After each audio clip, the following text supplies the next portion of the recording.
I can't afford to pay for mom's nursing home fees anymore. I received a call for my husband from his sister who lives in Canada. I was taken aback when I heard the message on his behalf. Nursing home fees for mom? What are you talking about? I have been sending $1,000 every month. I had no idea about this and I informed her that mom had already passed away. What on earth is going on? My name is Amanda, a 50-year-old housewife. I have 2 grown-up children with my somewhat submissive husband. Now, it's just the 2 of us living freely. My husband is the same age as me, is unusually submissive for our times. Because of this, we often had arguments with our children.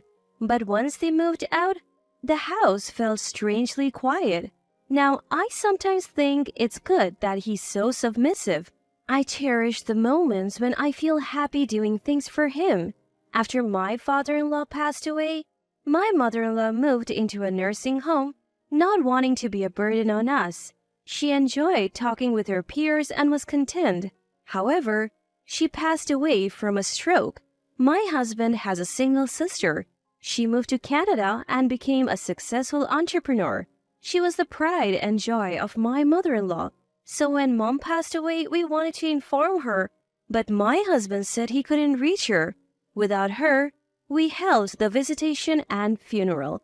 Months after settling my mother-in-law's belongings and interment, the sister we couldn't contact reached us.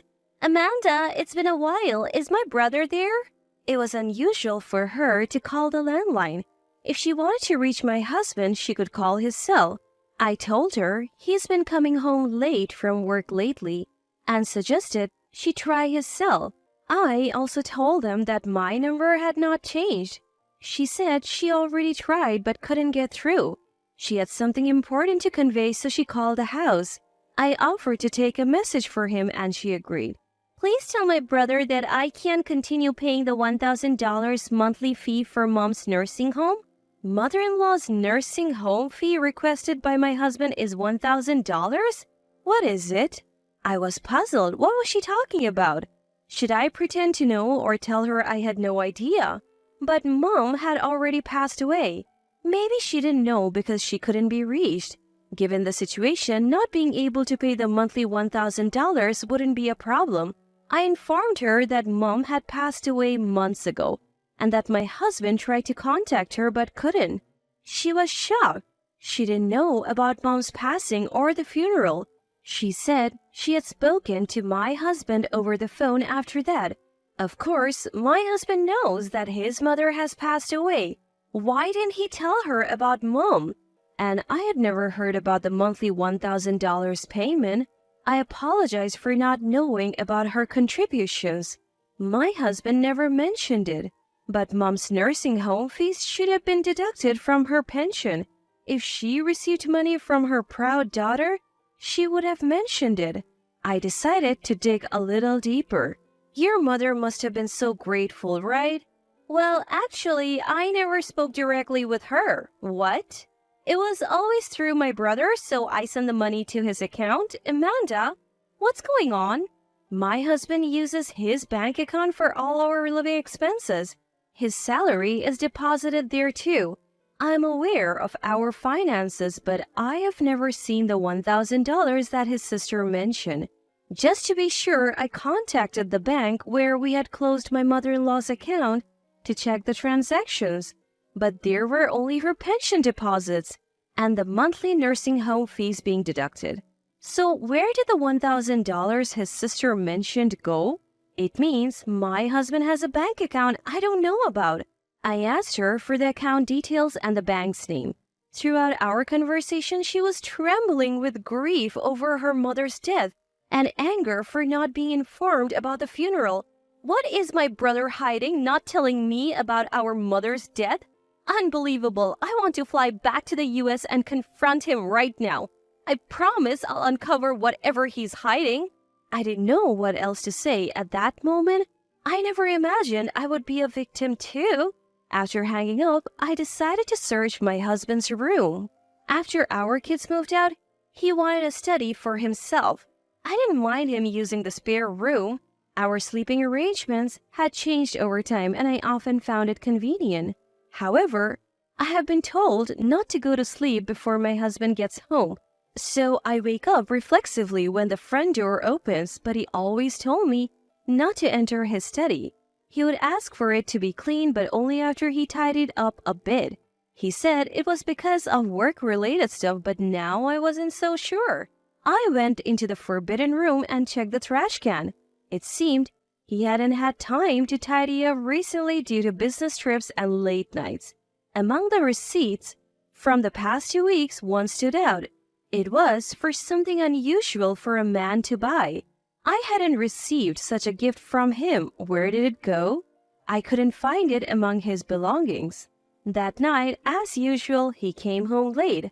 I waited up for him as he had asked. I had been told not to have dinner beforehand, so before I went to take a shower, I asked if I could talk to him for a bit. After a brief greeting, he said he was tired and retreated to his study. He took a shower later, but then went back to his study and didn't come to bed. I felt more distant from him than ever. Of course, since the bedrooms are starting to become separate, it feels like it's too late, but I can't help but feel a little distant. The next day, I took the suspicious receipt to a private investigator. The findings revealed an unexpected side of my husband.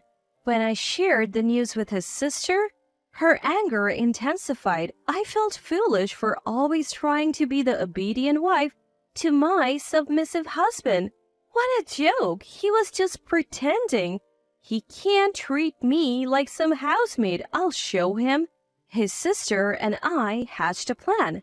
One day, after all preparations were made, he said he was going on another business trip. I saw him off as usual, but I knew this wasn't a regular trip. After he left, I prepared for a divorce, boarded a plane to Canada, and left the U.S. I met up with his sister upon landing in Canada. His sister was already keeping an eye on my husband and pointed out where he was getting cozy with a woman in the lobby. Seemingly content, they sat down, arms wrapped around each other. How could they be so brazen in public? I had to hold back my anger for the sake of our plan. The receipt I found in my husband's study led to some shocking revelations from the private investigator. Firstly, he was alone when he made the purchase, but a conversation with the store clerk revealed the gift was likely for a younger woman. It was a pricey piece of women's jewelry, a design popular among younger women. My husband was having an affair with a younger woman. My husband was having an affair with a woman, and he also gave her expensive accessories. Once I knew about the affair, the rest was easy to piece together. The $1,000 his sister sent every month was going into an online bank account my husband had secretly opened. He had been using that money for trips with his mistress, disguised as business trips. He often went on these business trips on a set day each month. From this pattern, we deduced he would be in Canada today and executed our plan. His sister mentioned he had been to Canada before without any apparent reason, probably scouting locations to impress his mistress. And this was after his mother passed away. How could he not tell his own sister the truth? He seemed like a devil in disguise. As my husband was deep in conversation with his mistress, his sister and I confronted him. Seeing me, someone who shouldn't be there, shocked him. He dropped his travel bag and let go of the woman. Fancy meeting you here. Business in Canada? Does your company even have international dealings? I have little social experience. I might be naive, but the investigator had informed me that his company had no international business. We recently started. She's a local interpreter. He stammered, trying to cover up. That's when the woman shouted, "You liar! You said you were single!" and slapped him. Turns out, she was in our plan too, because she was a victim as well. He had lied about being single and hinted at marriage. She was in her 20s and didn't want to waste time on a man with no intention of settling down. While I despised her, I also felt sorry for her. Once we revealed the truth, we decided to either make her an ally or not, based on her reaction, she was devastated to learn she was the other woman. She agreed to help with our plan. His sister suggested we move the confrontation to her place, away from prying eyes. There, we grilled my husband. He had asked his sister for the $1,000 monthly, supposedly for their mother's nursing home fees, just to fund his escapades. He had never been money-minded, so I had given him an allowance. But he decided the amount as their relationship deepened, that wasn't enough. He feared getting caught if he asked me for more, so he lied to his sister. When their mother passed away sooner than expected, he panicked. Instead of telling his sister the truth, he lied, saying he couldn't reach her. It wasn't that I couldn't contact her, but that I hadn't contacted her about her mother's death or about mother-in-law from the beginning. I reported it as unreachable. I was afraid of losing the monthly $1,000 and scared of facing my sister if she found out, he admitted. If she returned for the funeral, she might discover his deception. He said he was afraid that someone would find out how he had defrauded them of his money. How could he be so selfish? He had no idea how hard it was for a woman to work alone in a foreign country. His sister, though successful, was still single and probably wanted to save for the future. How did you come up with $1,000? To think he used her hard-earned money on his affair? Between this and hiding their mother's death, how could he trample over people's feelings like this? I couldn't comprehend it. He was fundamentally different from me. I can't be with you anymore. I want a divorce. My husband didn't respond. I wished he would show some remorse, even just a hint, maybe. But he didn't. He questioned how I, who had never worked a proper job, could survive after a divorce at 50. Could I really make it without him, the one providing for me?